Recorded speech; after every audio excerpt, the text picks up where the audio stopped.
Welcome to the Pro Performance Hockey Lab. Today's topic is the 5 biggest mistakes that parents make when trying to help their son or daughter succeed in the game of hockey. Good luck, sweetie. There are many things a parent can do to help their child thrive in the game of hockey. There are also many things a parent unknowingly does to hinder the development of their child. Mistake number 1, not establishing the true overall goal. The first thing that must be established is understanding what the goal of the player is. In all honesty, if the goal is truly just to have fun, then there is no need to watch this video any further. The fact is, if your player is only playing hockey for recreation, it doesn't really matter how you develop their game. However, if there is any desire to teach work ethic and compete at any level, then it becomes important to try to put a development plan in place. The loftier the goals are, the more important this plan becomes. Mistake number 2, letting the child decide the development path. As well-meaning as we parents can be, it is a big mistake to let the child decide how to spend their time and energy in developing their game. Most young players do not have the capacity to understand what is and what isn't needed in the development to become a really good player. Unfortunately, we at Pro Performance Hockey are seeing this on a daily basis. The biggest problem right now is that parents are allowing their children to play an inordinate amount of games and sacrificing skill development. Consider this, the average youth travel hockey player plays over 100 games a year. That is more games than most professional hockey players are playing. These games come in the form of preseason games, regular season games, playoffs, spring tournaments, summer tournaments, in-season tournaments, modified hockey, 3-on-3 leagues, etc. The fact is that when the focus is on games and not on skill development, it is causing your players' development to stagnate. This is putting your child way behind the top players that are constantly improving their skill set and tactics. To put this more bluntly, your choice today to play so many games is severely damaging any chance of your player having long-term success. The issue begins with always asking your player what they want to do.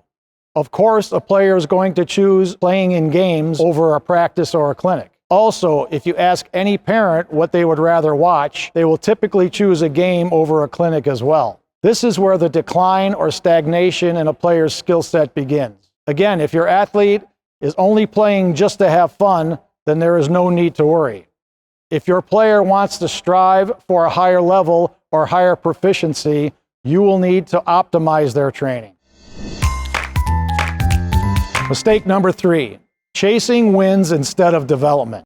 Not all, but most coaches and parents are overly concerned with their team's record. They feel like their success is directly tied to the amount of wins they have instead of the development of each player. At the initial parents' meeting of every team I have ever coached, I let the parents know that the optimal team record at the end of the season would be just above 500. If our won-loss record was, let's say, 28 wins and 5 losses, we didn't play a tough enough schedule. Although the record looks great and the coach can brag about as many wins, the truth is the players probably didn't get pushed enough during all these wins. Conversely, if the team's record was 5 wins and 28 losses, your schedule was too tough and the players probably lost a lot of confidence.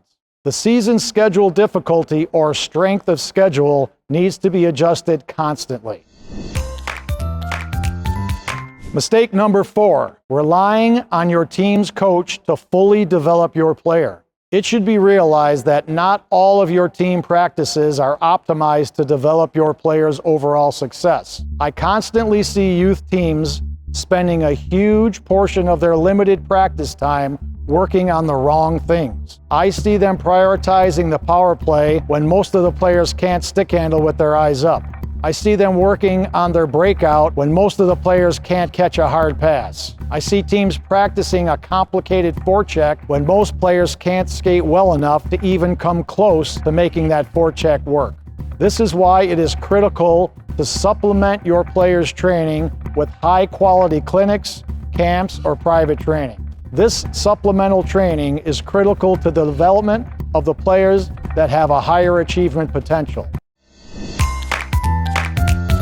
Mistake number 5, you have the wrong game to practice ratio. Playing 70, 80, 90, 100 games a year at the sacrifice of skill development has not worked and will not work for the vast majority of hockey players throughout the world. Many countries have researched the proper game to practice ratio to ensure the optimal development of their hockey players. Most people are familiar with the USA Hockey Development Model, which states that every player should have 3 practices to every 1 game. In our estimation, most travel teams and players have a much closer to a 1 practice to 1 game ratio over the course of the entire year. Humorously, if a player plays 100 games a year, they would have to practice 300 times a year to develop properly. Here is a clue to tip you off that your player is playing too many games. If you notice your player does not have consistently high intensity for every game, you have signed them up for too many games. It is impossible to expect any young player to maintain a high game intensity over the course of 70 to 100 games. If you feel your son or daughter could be trying harder during your games, your development plan might be at fault. The bottom line is that the combination of a stagnant skill set and a lower compete level due to the inability to maintain intensity over so many games is relegating your player to mediocrity. The choices you make today will either help or hinder your player's development and future success. My hope is that this video will help parents realize these major issues before it's too late. If anyone would like to discuss their child's development further, please feel free to call or text me at the phone number below.